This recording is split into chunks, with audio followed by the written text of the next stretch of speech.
There's no feeling more intense than starting over. If you deleted your homework the day before it was due, as I have, or if you left your wallet at home and you have to go back after spending an hour in the commute. If you won some money at the casino and then put all your winnings on red but it came up black. If you got your best shirt dry cleaned before a wedding and then immediately dropped food on it. If you won an argument with a friend and then later discovered that they just returned to their original view. Starting over is harder than starting up.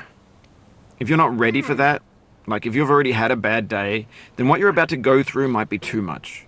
Feel free to go away and come back. I'll be here. Alright, thanks for coming with me on this trip. I'll understand if you have to take a break at any point. Just find a safe place to stop and quit the game. And don't worry, I'll save your progress, always. Even your mistakes. This game is a homage to a free game that came out in 2002, titled Sexy Hiking. The author of that game was Jazzuo, a mysterious Czech designer who was known at the time as the father of B games.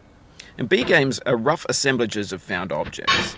Designers slap them together very quickly and freely, and they're often too rough and unfriendly to gain much of a following. They're built more for the joy of building them than as polished products.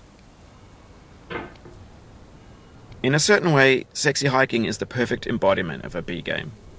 It's built almost entirely out of found and recycled parts, and it's one of the most unusual and unfriendly games of its time. In it, your task is simply to drag yourself up a mountain with a hammer. And that act of climbing, in the digital world or in real life, has certain essential properties that give the game its flavor. No amount of forward progress is guaranteed. Some cliffs are too sheer or too slippery.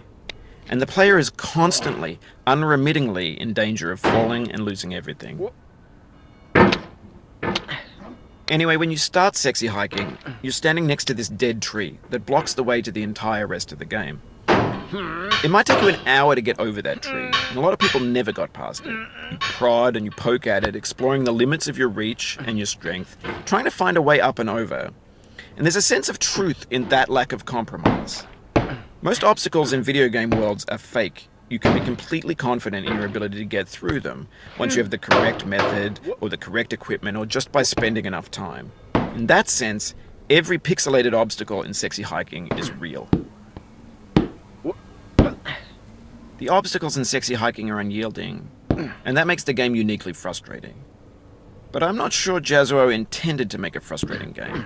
The frustration is just essential to the act of climbing, and it's authentic to the process of building a game about climbing. A funny thing happened to me as I was building this mountain. I'd have an idea for a new obstacle, and I'd build it, test it, and it would usually turn out to be unreasonably hard. But I couldn't bring myself to make it easier. It already felt like my inability to get past the new obstacle was my fault as a player rather than as a builder. Imaginary mountains build themselves from our efforts to climb them, and it's our repeated attempts to reach the summit that turns those mountains into something real. When you build